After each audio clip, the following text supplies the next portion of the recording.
welcome back to .com here on Gayelle, the channel, brought to you by our friends at B Mobile. What are we going to be talking about? We are going to be talking about reprographic rights.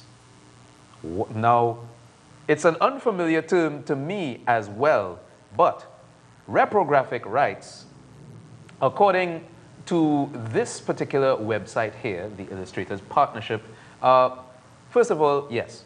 As the creators of original works of art, artists have the right to decide when and where their works are reproduced or copied. Reprographic rights are a type of reproduction rights. The most common example is, and we're all guilty of this, photocopying. Anytime a library patron uses a photocopy machine to copy protected works, whether text or visual art, the reprographic right is being exploited. Yeah, but reprographic rights include much more than just photocopying. And well, to make all of this clear to us and how relevant it is right here in Trinidad and Tobago, I have with me the Chief Executive of the Trinidad and Tobago Reprographic Rights Organization, Ms. Eleanor Hoyt. Welcome. Thank you very much. First of all, tell me about the organization. Give me a little history on it. Okay. ttrro, as we call Trinidad and Tobago Reprographic Rights Organization, has been in existence since 2003, and since 2007 we have been working to tell people all about reprographic rights and what we can do to help them photocopy legally. Oh, okay. To photocopy legally, you need to have, well, ttrro also is a member of the umbrella organization internationally, International Federation of Reproduction Rights Organizations, like ttrro, and they represent 67 nations internationally, and with those nations, ttrro has reciprocal agreements called bilateral agreements, which allows us to represent their repertoire of works, their books, magazines in this country, and they represent us in their countries. All right. So basically that is what ttrro is all about, and that is who ttrro is. Now, I just described the whole scenario about photocopying, and a lot of people take it for granted that whenever they photocopy anything from magazines, books, texts, album covers, what have you, they don't think that they're doing anything wrong. What do the people on the ground need to know about this kind of reproduction and how they actually violate it on a day-to-day basis?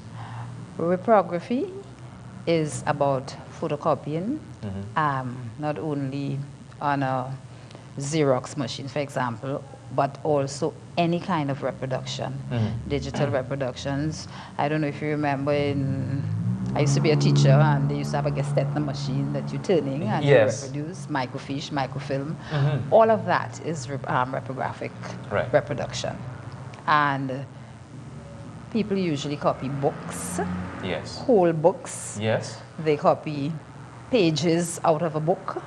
They copy, they give quotations, use quotations out of a book, but everything is not what it's supposed to be.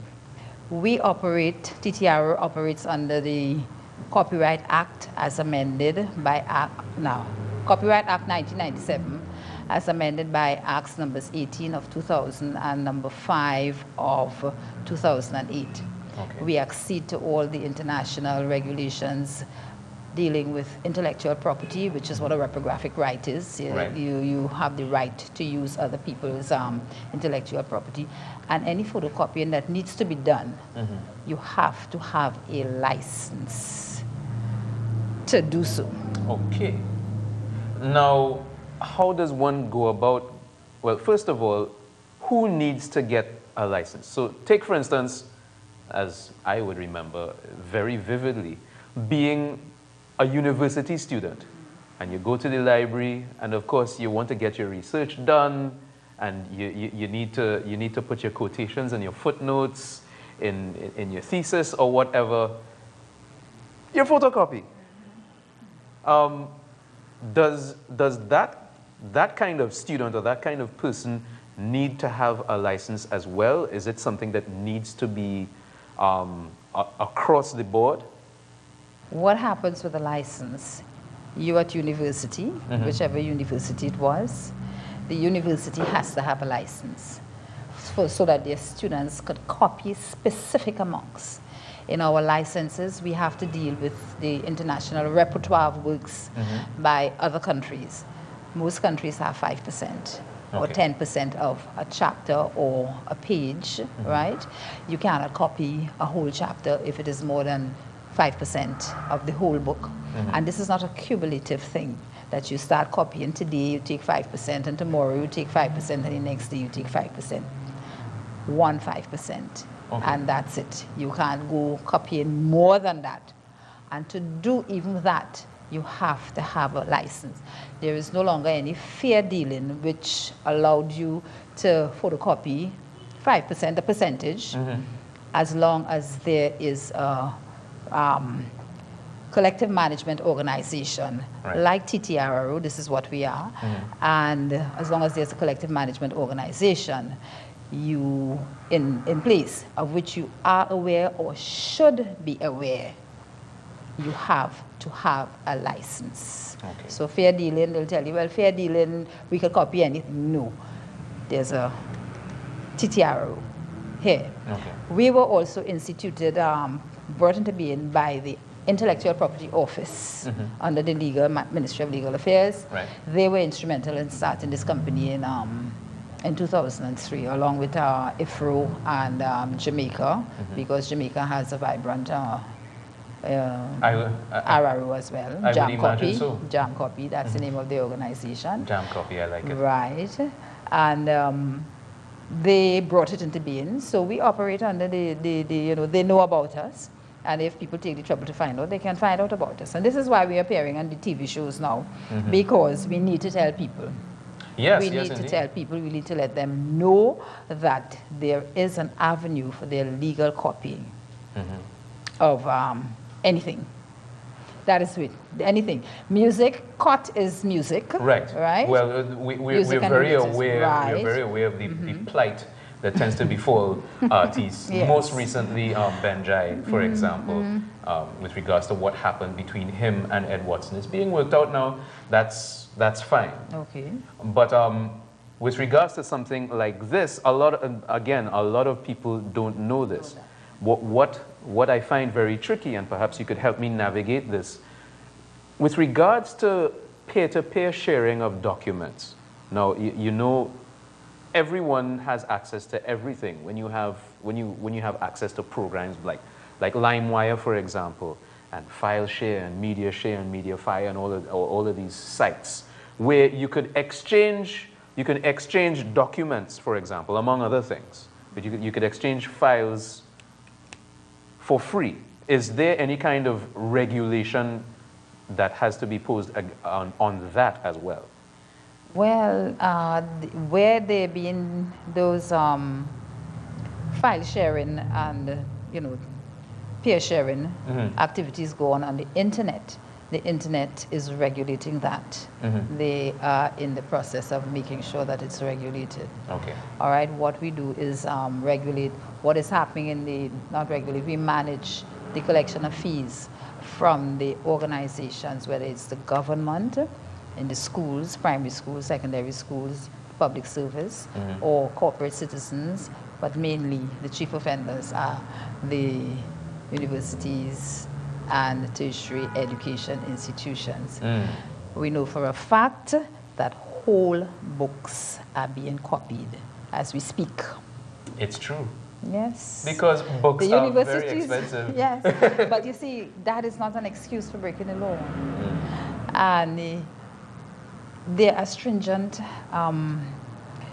fines for copyright infringement laid down in the Copyright Act.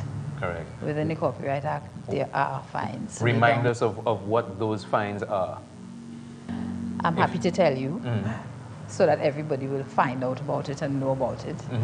If you, as an organization, is fined, is convicted, go to court, they're taken to court, and they're convicted of this copyright infringement, the fine is 250,000 TT dollars and or 10 years imprisonment. And or 10 years imprisonment. Yes. $250,000, $250,000, a nice little mortgage down payment, and or 10 years imprisonment. Lovely. What is happening is that you are, I say you use the term advisedly, that when people's intellectual property rights, works of the mind, they create something. Yes. They're supposed to be remunerated for it, and they're not being remunerated. The copy shops that are copying books, whole books, have made millions off of this. Not 1 cent has gone to the owners of the intellectual property, the copyright of those books, whether it's publishers or creators of any kind. Photographs and cartography, material maps, and so, which is very relevant in Trinidad in our scenario with, you know, all the oil drilling and everything. Right. Those things have proprietary rights, and people are just using them willy-nilly and doing their photocopying of them or their mass copying of them, and no remuneration comes back into the country. When the Minister of Planning and Culture, not culture, it's planning and gender affairs, right, Mary King. All right, when she had an express with one of the newspapers, when she first started, she talked about an innovation diamond. Okay. And she said this is what they're trying to establish. So they're planning to establish, because the 4 aspects of it, and one of the aspects is intellectual property rights. So they're very interested in what is happening there.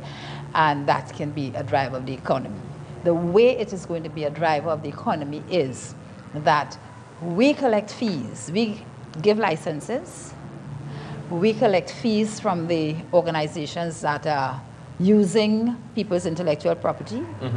We keep 25 to 30% as administrative costs, and the rest of it is distributed to the rights holders, who are either members of ttrro or they represent people we represent as in our bilateral agreements. Okay.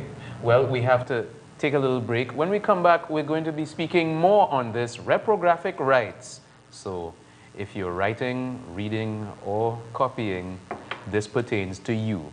More of this when we come back on .com. Stay with us.